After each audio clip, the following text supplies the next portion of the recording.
예, 오늘 누가복음 22장 1절부터 13절 말씀으로 하나님의 은혜를 나눠보겠습니다. 6월절 희생양이신 예수님, 이런 제목입니다. 6월절이라고 하는 건 우리가 이제 좀 몇 번 봤죠. 유대인들이 조상들의 출애굽을 기념하는 해방절이다. 그렇게 정의를 내릴 수가 있습니다. 조상들의 출애굽을 기념하는 해방절. 그들이 어떻게 해방될 수 있었는가? 양의 피가 없이는 조상들이 자유의 땅이라고 하는 그 땅으로 올 수가 없는 것이죠. 애굽에 붙잡혀 살았어야 돼요. 근데 어린 양이신 그 누군가의 그 피에 의해서 그때는 이제 누가 우리의 메시아가 되어서 그렇게 우리를 위해서 희생돼 주실까 그런 걸 몰랐겠죠. 그 당시에는. 그런데 이제 어린 양이라고 하는 짐승을 통하여서 그분을 한마디로 표현할 수 있는 동물을 찾아낸 것입니다. 그것이 바로 이제 어린 양이었는데, 그래서 출애굽이라고 하는 의미와 6월절은 의미가 굉장히 있는 것이죠. 누군가가 죽어지지 않으면 누군가의 구원이 없는 것이다, 이런 것이에요. 그래서 이 6월절에서 제일 중요한 건 누룩이 없는 것이죠. 그 누룩이 없는 절기다, 누룩이 없는 명절이다, 이렇게 이제 이해를 하게 됩니다. 6월절 되기 전에 집에서 누룩 부풀게 하는 그 이스트죠, 지금으로 말하면. 뭐 그런 거 있는지 다 찾아서 집에서 없애버려요. 그래서 이 6월절이라고 하는 이 의식 속에 들어있는 희생양, 어린 양, 그 어린 양 안에는 부풀려지거나 누룩을 죄로 상징한 본문들도 꽤 많이 있기 때문에, 그리고 사두개인들과 바리새인들의 교훈을 상징하는 그런 얘기를 하실 때도 누룩 이렇게 표현했기 때문에 정말 진실된 교훈이 들어있는 그런 절기가 6월절 절기다, 또 이렇게 볼 수가 있습니다. 자, 6월절이라는 무교절이 다가오매, 누가복음에서도 지금 예수님께서 십자가 지실 날이 매우 가까이 온 것을 또 이렇게 표현해 주고 있습니다. 우리에게 그분이 6월절 어린 양이시다, 이렇게 표현하기 위해서. 6월절은 하루지만 6월절과 연관돼서 7일 동안 절기를 지키는 그런 명절이기 때문에 무교절이라고 해요. 그래서 6월절은 곧 무교절이 되는 것입니다. 같이 포함되어 있는데, 요즘에 이제 이스라엘 가운데서 좀 뭔가 변화가 일어나고 있어요.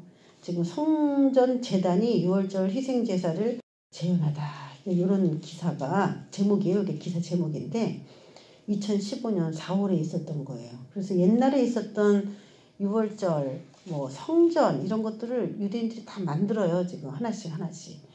그래서 다가오는 6월절을 준비하기 위해 그때 2015년도에 성전재단이 설립한 제사장 훈련학교라고 하는 그런 것들이 이스라엘에 지금 세워졌습니다.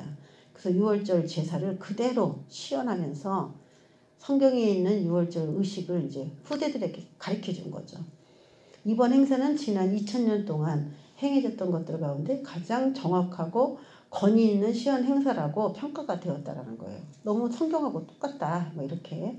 그들이 과연 그 의미를 알고서 이렇게 몇 사람이나 그 의미를 알고 있는가, 그거는 아직도 미지수지만은 그들은 자신의 민족들과 6월절 의식이 서로 이렇게 연관되어 있다라, 그 메시아 사상이 아주 율법 내내 뿌리 박혀 있기 때문에 이들은 결국 메시아에 대해서 눈을 못 떴다 뿐이지, 알게 되면은 참 성경이 재밌을 것이다, 이렇게 생각이 들어요. 유대인들이 성경에 눈이 열어지게 되면은 자신의 문화나 자신의 모든 삶을 다 여기다 그려놨기 때문에 그 의미를 너무 잘 이해할 것 같아요, 우리들보다.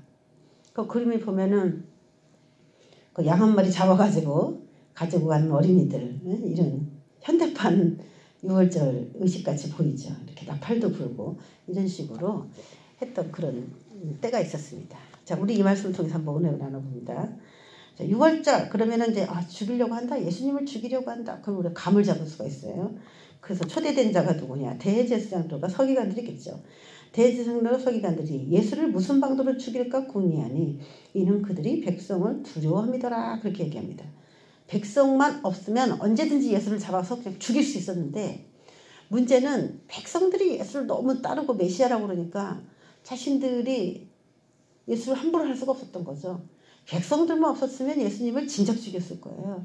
그래서 하나님께서 이 백성들을 치유하고 고치고 결국 그렇게 예수님에게 하게 하셨지만은 그게 순전히 예수님의 입장에서는 그 사람들만을 위해서는 아닌 것 같아요.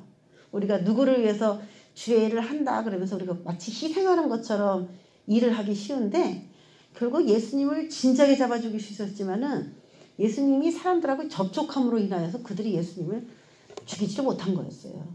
그 우리에게 바꿔 말하면은 우리가 주님을 위해서만 일을 하는 것처럼 보이지만 오늘 여기서 예수님이 그걸로 인하여 덕을 본 것처럼 주의 일을 하는 모든 사람들은 자기가 그 일 속에서 또 덕을 볼 수 있는 그런 일들이 굉장히 우리가 알지 못해서 그렇지 많다는 거예요.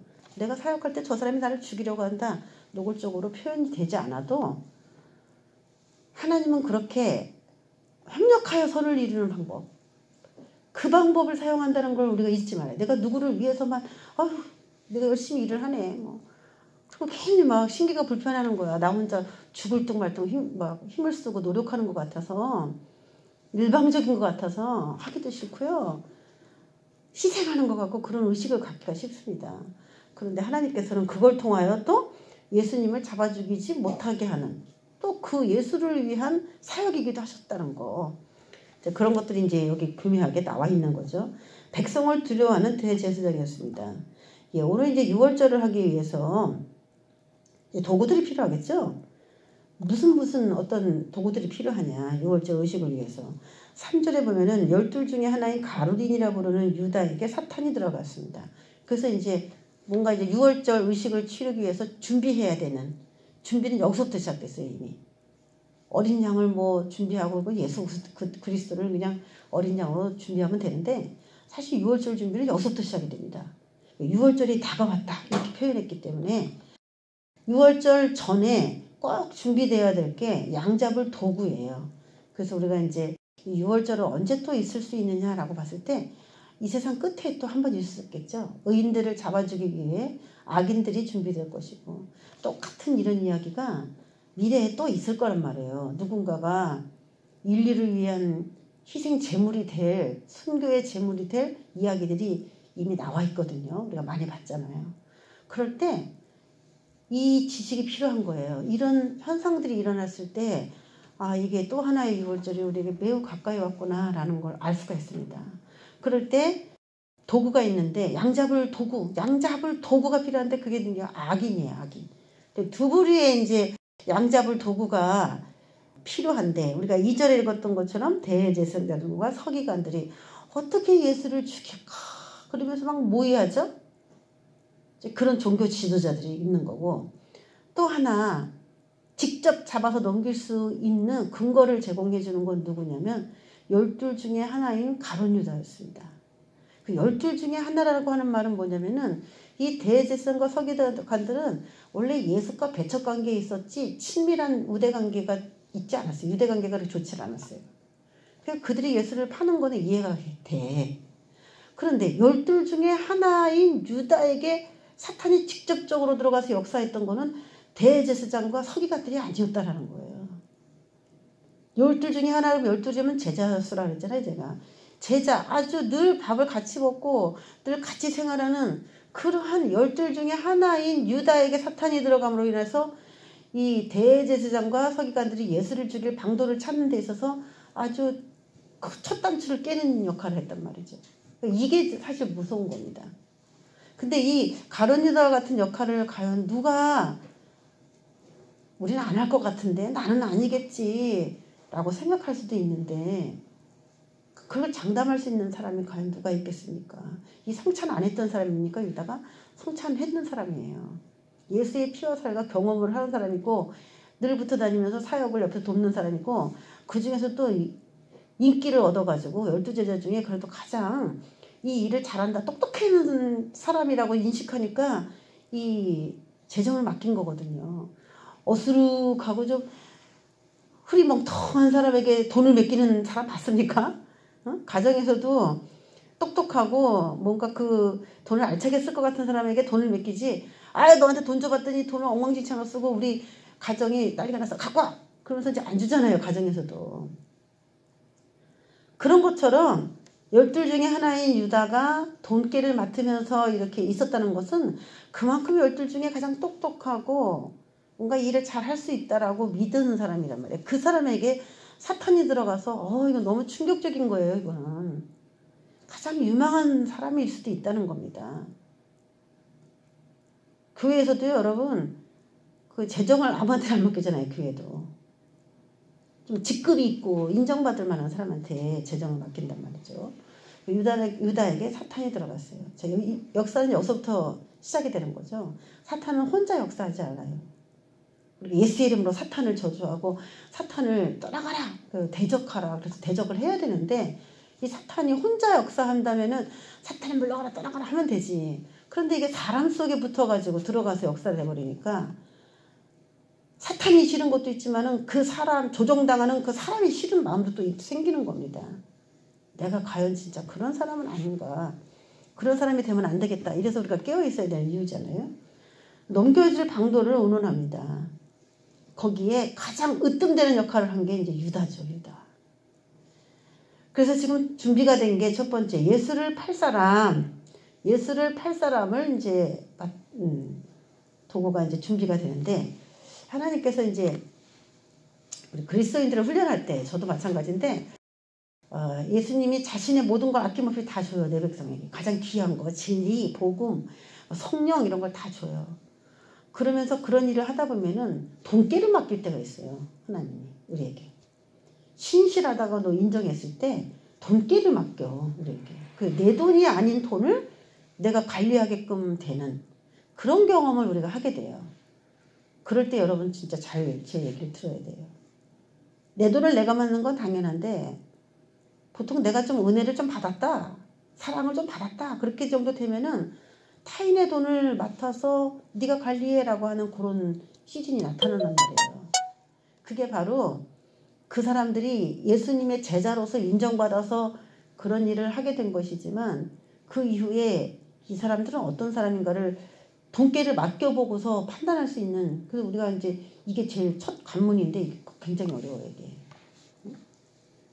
계산도 흐리고 아무것도 모르는 사람, 뭐 내가 얼마 써도 모른다 그러면 뭐 그냥 자기 맘대로 하기가 쉽지 않습니까? 돈깨를 맡겨봤어요. 자, 왜 그러냐면 이건 참 큰 시험인데 12제자 중에 하나로 그냥 남을 것인가, 아니면은 사탄이 왜 하필이면 12명 중에 유다에게도 들어갔냐 이거죠. 왜 하필이면 유다에게 들어갔냐. 그 많은 12명의 제자 중에. 응? 돈, 권력, 자신의 이익을 추구하는 자, 특히 올바른 재물관을 배우지 못한 자는 돈깨를 맡겼을 때에 거기에서 이제 패배를 하게 돼요. 돈이나 권력, 자신의 이익을 추구한다. 이거는 이제 욕심에 의해서 하는 건데 그 사람 내면의 문제죠. 그 사람의 문제예요. 근데 올바른 재물관을 배우지 못했다라는 거는 하나님이 이제 그 사람에게 여러 사건이나 경험을 통해서 재물관, 부모를 통해서도 배울 수 있어요. 재물관을. 그런 걸 여러 환경이나 그런 것 통해서 알려주는데 그거를 무시했거나 아니 배우려고 하지 않았거나 뭐 여러 가지 이유가 있을 수 있겠죠. 그런 것들을 테스트하는 거예요. 하나님이. 그리고 사탄도 그걸 봐요. 저 사람이 하나님의 돈을, 내 돈 말고 하나님의 돈을, 다른 사람의 돈을 어떻게 사용하는지. 그리고 적법자를 찾는다는 거예요. 적법자. 자기 돈도 물론 못 쓰는 사람은 뭐 남의 돈께 맡아보기 전에는 사탄의 밥이 되겠지만은 적법자를 사탄이 왜 하필이면 12제자 중에 유다를 선택했는가. 거기에서 이 사람이 돈에 대한 훈련을 제대로 받지 못했구나. 돈에 대한 지식이 없네. 마음속에 욕심이 많아. 뭐 여러 가지 그런 조건을 보고 틈타 들어갈 수 있다는 것입니다. 두 번째, 동조하고 협조된 악인들이죠. 대제사장들, 서기관들, 그 외에 또 종교 지도자들, 이 사람들이 사탄이 들어간 12제자인 가룟 유다가 그 일을 할 수 있도록 또 모든 환경을 조성해 준 사람들이죠. 자, 이런 사람들을 위해서 지금 6월절이 하나하나 준비되고 있습니다. 이게 마지막 시대의 일로서 우리가 한번 생각을 해보란 말이에요. 우리도 마지막 시대까지 그 욕심이 제거가 되지 않으면은 우리는 모든 교회 시스템을 잘하는 사람이기 때문에 몇 사람이 아주 흔하진 않겠지만 교회 안에 굉장히 그래도 믿었다고 하는 사람들이 가룟 유다처럼 이렇게 될 가능성이 굉장히 많은 것입니다. 참 우려스러운 것이죠. 그래서 이 유다가 따로따로 있었어요. 그전에는. 어떻게 예수를 죽이지? 그리고 종교 지도자들은 종교 지도자를 따로 있었어요. 유다는 항상 예수님과 같이 있었어요. 서로 다른 편이었어요. 근데 마지막에는 마음이 맞으니까 사탄이 그 두 사람을 이렇게 쫑시켜요.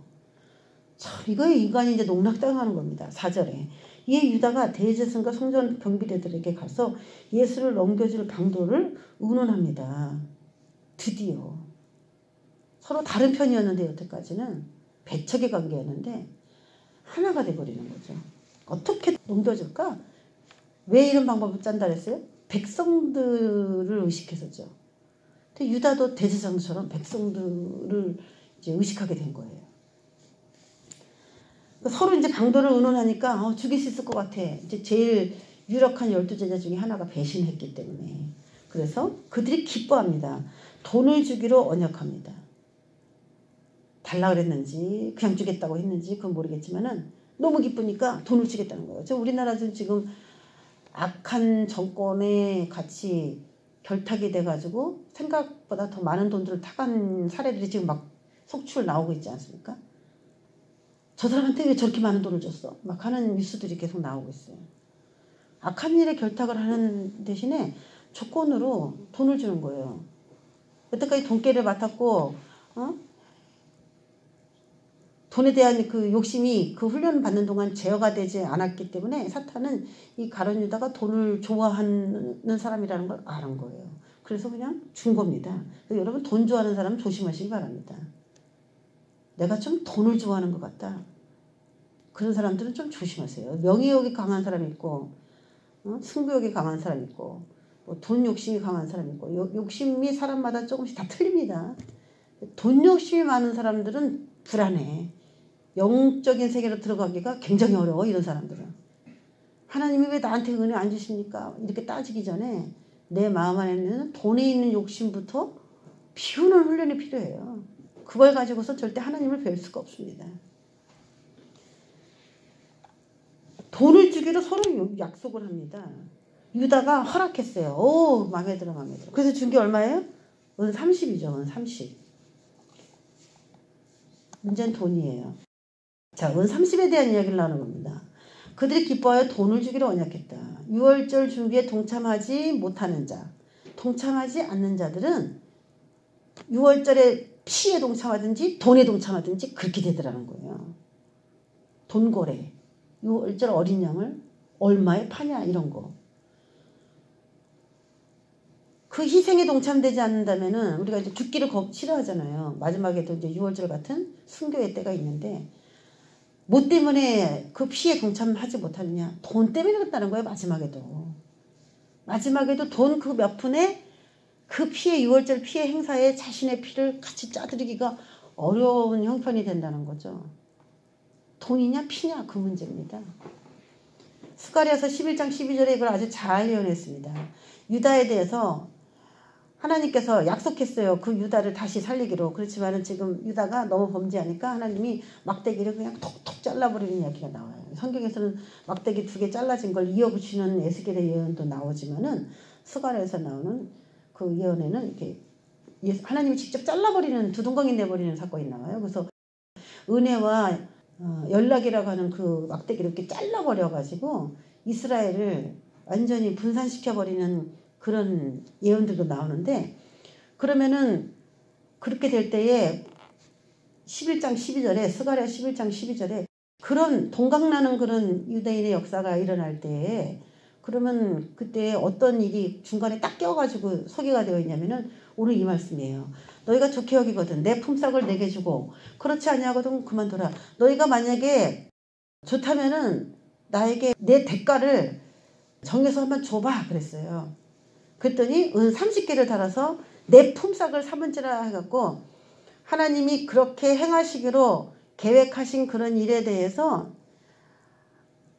쭉 알려주고 미래에 대한 예언을 알려주고 그리고 중간에 뭐 메시아 뭐 그런 얘기는 없지만은 하나님에 대한 그런 대가를 얼마로 계산을 해서 주고 싶으면 주고 주기 싫으면 말아 뭐 그런 내용이거든요. 이런 내용이. 그랬더니 다 주긴 줘요. 근데 은 30개를 달아서 줘요. 그래서 다른 번역본들을 보면은 내 품삯을 30으로 달아준 것에 대해서 2가지로 번역을 했더라고. 상당한 금액으로 주었다. 이렇게 번역한 데가 있고 그것밖에 주지 않았다. 그래서 하나님이 기분이 굉장히 상한 그런 번역이 또 있어요. 11장 12절의 번역이 굉장히 특이해요.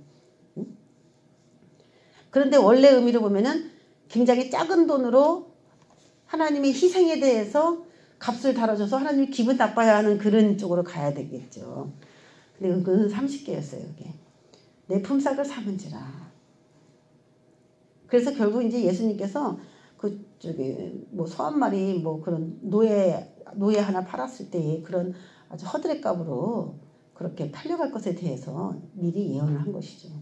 자, 가롯은 단검이라는 뜻이고 유다는 하나님을 찬양하다의 뜻입니다. 그러니까 가롯 유다는 단검으로 하나님을 찬양하는 거죠. 단검으로. 베드로도 마찬가지고 가롯 유다도 단검을 가지고 있었죠. 가롯 유다는 자신의 단검으로 예수님을 잡는 데 사용했습니다. 그렇죠? 자신의 이름이 단검인데 가롯 유다도 예수에 대해서 잘 알고 있었어요. 복음의 비밀이 있는 자예요. 근데 그거를 팔아먹었어요. 팔아먹어서 여기 예수님을 찔렀죠. 근데 베드로는 예수님을 잡으러 오는 자의 귀를 자기의 단검으로 잘랐다고 얘기를 해요. 그래서 우리가 복음을 가지고 도리어 예수님을 죽이는 데 사용할 수도 있고 내가 배운 그 영적인 신비를 가지고 예수님을 보호하는 데 사용할 수도 있다는 사실을 우리가 알아야 돼요. 그래서 예수님의 제자들이 다 단검을 소지했지만은 결국 그걸 예수님께 드렸어요. 가론이다. 그러니까 우리가 은혜 받으면 다 하나님을 위해서 그 은혜를 다 쓸 것 같은데 인간이 굉장히 이기적이라 자신이 부하고 번영을 누리는데 자기가 갖고 있는 그 주신 은혜를 사용하고픈 그런 마음이 있는 거예요. 돈벌이로 그걸 사용하고 싶은 그런 마음이 굉장히 강한 거예요. 돈이야. 모든 걸 다 돈으로 연결시켜서 하나님이 주신 은혜를 다 돈으로 연결시켜가지고 그렇게 바꾸려고 하는 심리들이 이제 많은 거죠. 그래야 또 사니까. 근데 하나님이 우리가 돈이 필요하다는 걸 모르시겠습니까? 그쵸? 자기가 아무리 생각해도 돈 들어올 데가 없으니까. 그걸 돈벌이의 무슨 방법을 생각해내기를 인간은 자꾸 만들어가는 것이죠. 자, 오늘 6절에 보면은 왜 그들이 이런 일들을 했는가? 이렇게 작당을 했는가예요. 백성을 두려워하기 때문에. 이렇게 첫 번째 2절에서 봤죠? 6절에 나와요. 유다가 허락하고 돈을 주기로 언약하니까 허락했죠. 예수를 무리가 없을 때 넘겨줄 기회를 찾더라. 무리가 없을 때. 그래서 이들이 계속 생각했던 건 뭐냐면은 예수님을 따라다니는 그 무리들에 대해서 자신들이 악평을 받는 거를 되게 싫어한 거예요. 좋게 인식받고 싶은 거야. 거룩하게. 근데 자기가 예수를 잡아주겠다면 거룩하지 않은 걸로 평가가 나니까 그게 엄청 싫은 거야. 그들의 마음을 지배하고 있는 것은요. 사람들이었어요. 이게 조금 우리들에게 또 적용해 봐야 될 문제인 것 같아요. 그들이 하나님이 그 마음을 지배를 해야 되는데 우리가 하나님을 조금만 놓쳐버리면요. 사람을 의식하고 사람의 지배를 받게 돼요. 언젠가 하나님께서 떨어져 버려. 사람에게 많이 눈치 보고 사람이 나를 혹시 성공시켜줄까? 저 사람이 나를 혹시 띄워주지 않을까? 저 사람이 나의 상황을 바꿔주지 않을까? 뭐 이런 식으로 사람을 금방 그렇게. 그래서 우리가 유명하고 좀 큰 교회 가서 이렇게 좀 유명한 목사님이라면 막 열광하는 이유가 사실 그 목사님은 저 여러분에게 관심 없어요. 그런데 자기가 뭔가 더불어서 될 것 같은 그런 우리의 마음을 지배하고 있는 것이 과연 하나님인가? 사람의 빽인가? 그 사람이 가지고 있는 재능인가? 그런 걸 잘 생각해봐요.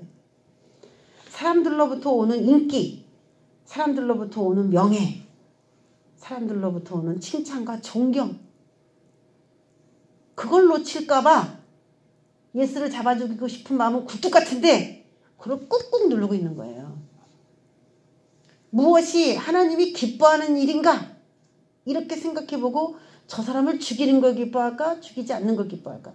그 하나님의 관점으로 생각해야 되는데 지금 계속 얘기 나오는 게 어떻게 죽이고 싶은 거는 그냥 옛날부터 있었던 마음인데 실행에 옮기지는 못하는 거죠. 내가 그렇게 나쁜 사람이라고 인식하고 싶지 않아서.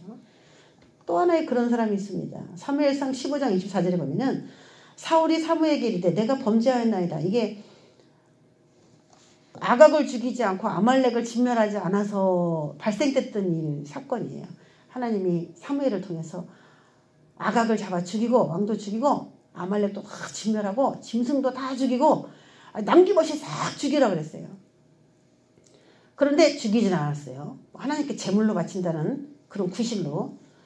사무엘이 이제 뭐라고 책망을 했죠. 순종하는 게 제사보다 낫다 막 그랬더니 내가 범죄하였나이다. 내가 여호와의 명령과 당신의 말씀을 어긴 것은 내가 백성을 두려워하여 그들의 말을 청종하였습니다 하면서 이 왕이 하나님이 왕으로 세우면서 백성을 잘 다스리라 했더니 백성을 잘 다스리라 했더니 백성의 눈치를 보고 앉아있는 거예요. 백성이 좀 기가 세면 아마 눈치를 볼 수도 있긴 하겠지. 하는 것만 다 사사건건 반대하고 그러면은 아무래도 신경 쓰이긴 하겠지만 그래도 어쨌든 하나님이 기뻐하는 일을 해야 됩니다. 사람 눈치 보고 아무것도 할 수가 없어요. 내 의견에 반대하면 같이 못 있는 겁니다. 내가 할 말을 줄이고 그러는 게 아니에요. 떠나는 거예요. 어쩔 수가 없는 겁니다. 어떤 사람이 의식돼서 그 할 말을 하지 못한다면 그건 끝난 겁니다. 그때부터. 백성을 두려워하여 그들의 말을 청종하였습니다. 자기 잘못이 아니라는 거죠. 이것도 또 어떻게 보면은. 그러면서 사울이 이르되 내가 범죄하였을지라도 이제 부탁 하나 합시다. 그러면서 내 백성의 장로들 앞과 이스라엘 앞에서 나를 좀 높여주세요. 그래서 사무엘이 지금 자기 야단치고 있거든요. 다른 사람을 왕을 세워서 왕 대신 그 사람이 왕이 될 겁니다. 뭐 이런 식으로 막 화가 났어요. 사무엘이 지금 화가 나 있는 상태인데 나와 함께 돌아가서 내가 당신의 하나님 여호와께 경배를 같이 가서 경배하는 모습을 백성들이 볼 때 사무엘 위대한 선지자 사무엘이 그래도 우리 왕을 굉장히 신임하고 좋아하는구나 같이 다니네 뭐 이렇게 보여달라는 거야. 예? 사무엘이 그럴 기분입니까? 지금 기분이 사울이 하나님의 명령을 어긴 것을 지금 질타하고 있는 그런 상황에서 내 백성의 장로들 앞과 이스라엘 앞에서 나를 좀 높여가지고 같이 여호와께 경배하는 모습을 좀 퍼포먼스를 해달라는 거죠. 정말 하나님을 섬기는 제대로 된 방법을 알려고 하기보다 자신의 생각에 집착되어 있어서 힘든 인생을 살아갔어요. 불쌍한 사람입니다. 그러니까 결국 어떻게 되냐? 하나님 버리니까 백성들도 버리게 되는 거 아닙니까? 그렇죠? 자, 7절에 유월절 양을 잡을 무교절 날이 이르렀어요. 이제 예수께서 베드로와 요한을 보내시며 이르시되 가서 우리를 위하여 유월절을 준비하여 우리를 먹게 하라. 예, 6절까지는 준비였죠. 이제는 그날이 드디어 된 거예요. 수요일날에도 약간 그런 것 같은데 5장까지는 준비됐었고 6장부터 드디어 점령하러 막 들어갔었죠. 지금도 7절부터는 이제 그날이 딱 도래를 했어요. 그래서 예수께서 베드로와 요한을 보내셔서 이제 오늘 유월절 만찬을 해야 돼. 가서 우리를 위하여 유월절을 준비하여 우리로 먹게 하라. 먹는 일이 있어요. 여짜오되 어디서 준비하기를 원하시나이까? 이르시되 보라 너희가 성내로 들어가면 물 한 동이를 가지고 가는 사람을 만나리니 그가 들어가는 집으로 따라 들어가서 그 집 주인에게 이르되 선생님이 내게 하는 말씀이 내가 내 제자들과 함께 유월절을 먹을 객실이 어디냐? 그러면 네 일로 오세요 하면서 총총총총 걸어가고 그 같이 먹을 수 있는 당을 딱 내놓을 거라는 얘기예요. 언제 또 이런 일이 비슷한 게 있었죠? 나귀를 끌고 오라고 할 때도 그런 일이 있었죠? 나귀 끌고 와라. 그리고 주인이 뭐라고 물어보면 주가 쓰시겠다고 얘기해 하니까 그냥 일이 순조롭게 됐어요. 마찬가지로 지금도 그렇게 준비됩니다. 자, 6월절 음식이 준비되는 곳인데 이제 장소를 이제 섭외를 해야 되는데 어디서 예배하기를 원하시나이까? 그랬더니 물 한 동이를 가지고 가는 사람을 만날 거다 하면서 성읍에 일단 들어가라는 거예요. 제자들이 굉장히 여러 번 놀랐을 것 같아요. 이렇게 뭐 하나라도 이렇게 기가 막히게 물동이 쥐고 가는 사람이 2명 있었던 것도 아니고 없었던 것도 아니고 딱 들어갔고 그 사람이 또 우리 집에 방이 없어요 이럴 수도 있는데 방이 또 큰 게 하나 있었다니까 놀랍지 않습니까? 우리가 주목해야 되는 이 사람인데 여기서 사람을 만나리니 하지만은 원어에서는 남자입니다. 그래서 다른 번역본도 남자라고 번역을 했습니다. 자, 우리가 좀 색다르게 봐야 될 게 뭐냐면은 자, 6월절의 시작은 물동이를 쥐고 자기 집으로 들어가는 사람을 따라 들어가면서 시작을 했는데, 제가 이 얘기를 가만히 묵상해 보니까 어떻게 보면 이 6월절 음식을 먹을 방을 내주는 요 사람이 예수님의 이야기이기도 하겠다라는 생각이 듭니다. 예수님을 예표한 또 예표의 사람이야. 예수님을 표현한. 왜? 하나님을 믿으니 또 나를 믿으라. 내 아버지 집에 거할 곳이 많도다. 그러면서 우리 예수님은 거처가 많은 분이에요. 그러면은 물동이를 쥐고 가는 그분인데, 우리 예수님은 생명을 위해서 이 사람은 물동이를 가족에게 생명을 주기 위해서. 그 당시 물은 생명이에요. 우리는 그냥 물만 틀만 나오지만은 그들은 물이 굉장히 귀해요. 이 팔레스틴 같은 경우에는. 그래서 물이 없으면 그들은 죽는 거예요. 그래서 아침에 내린 이슬을 그들은 생명이라고 생각을 해요. 그래서 이슬을 생명이라고 번역을 합니다. 이슬이 내리면은 사는 거예요. 자기네가. 근데 이슬이 안 내리면 죽는 거예요. 물이 없어. 그럴 정도로 이 이슬 한 방울도 굉장히 귀하게 여기는데, 물동이를 쥐고 자기 집으로 들어가는 이 사람을 봤어요. 그랬더니 거기에 뭐가 있냐? 방이 있었어요. 거기서 제자들하고 같이 6월절 음식을 먹으면서 의식을 행했어요. 주님을 알게 됐어요. 내가 올 때까지 그거 기념하라 그랬죠. 그분을 먹고 마시는 행위야, 이거는. 근데 물동이를 쥐고 간다. 이 얘기를 가만히 묵상해 보면 생명을 위해서 십자가를 지고 자기 집으로 들어간다. 자기 집이 어디입니까? 원래 하늘이시잖아요, 그분이. 십자가를 지고 그 자기의 가족에게 물을 주기 위해서. 그 십자가를 지고 무겁지만 그래서 자기 집으로 가서 그곳에 있는 넓은 방을 6월절 만찬을 먹기를 원하는 사람에게 주는 거예요. 그래서 이 물동이를 쥐고 가는 이 사람은 자신이 지금 앞으로 십자가를 지고 어떤 일을 행하실지를 이 사람을 통해서 아주 자세히 알려줬구나, 이 생각이 든 거예요.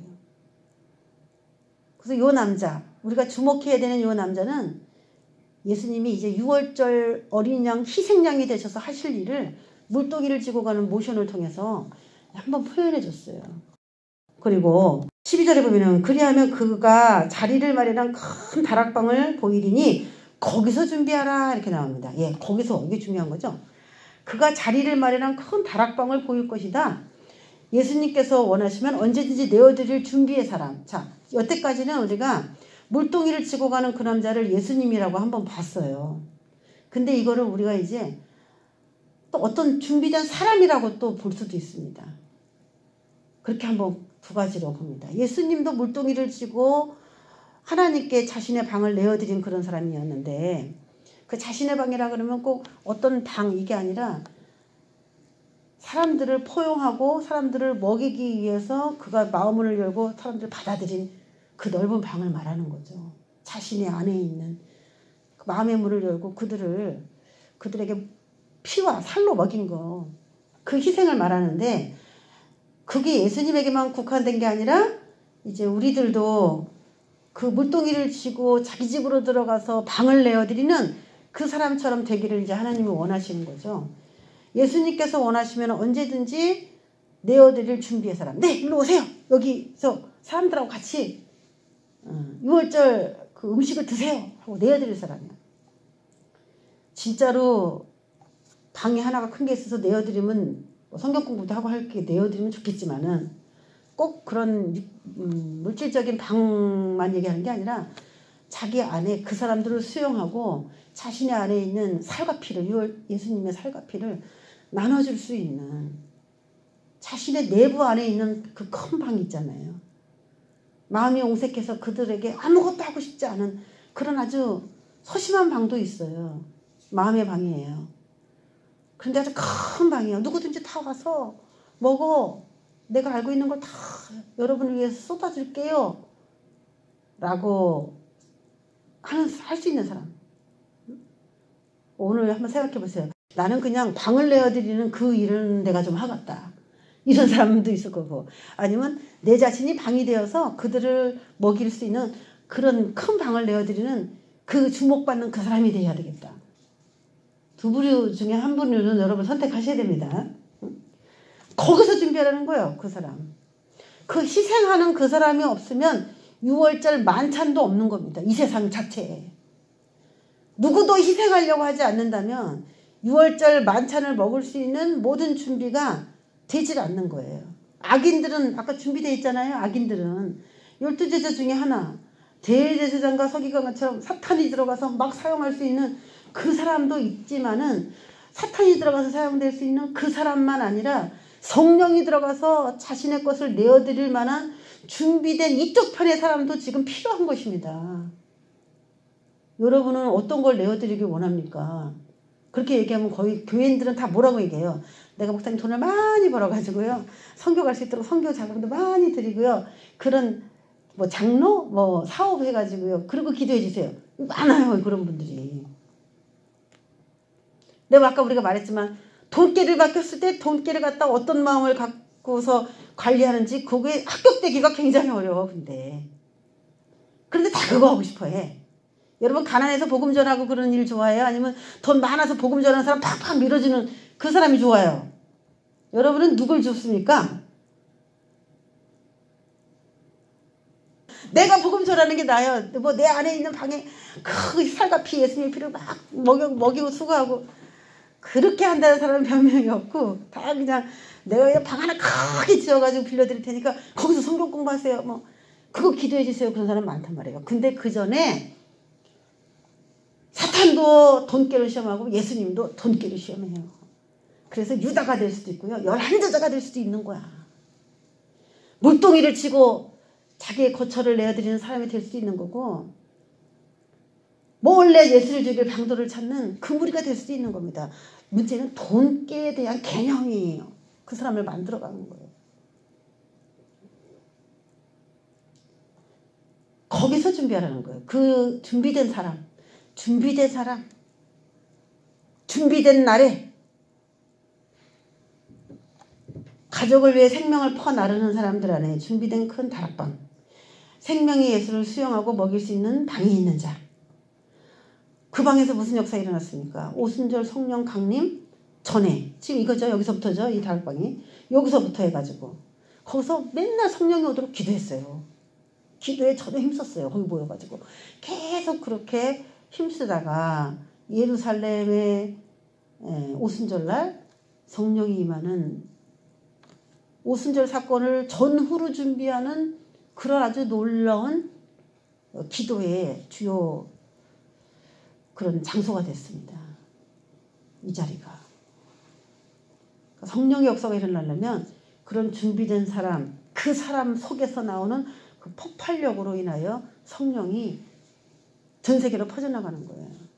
그렇게 물질로 헌신하는 자, 그렇게 자기 방을 내어드리는, 자기 몸으로 헌신하는 자, 이 몸으로 헌신하는 자와 방을 내어드리는 그 두 사람이 같이 협력을 해가지고 이 성령의 폭발의 운동이 일어날 수 있는 것입니다. 두 사람을 통해서. 사람들을 많이 모아서 거기서부터 이제 공부하고 기도하기 시작했죠. 자, 13절에 보면은 그들이 나가 그 하신 말씀대로 만나 유월절을 준비했다. 준비했단 말이 뭐 무지 많이 나오네요. 그렇죠? 그 하시던 말씀대로 만났다. 이건 뭐냐면은 그렇게 내가 시키는 대로 해거라 그랬더니 그대로 된 거예요.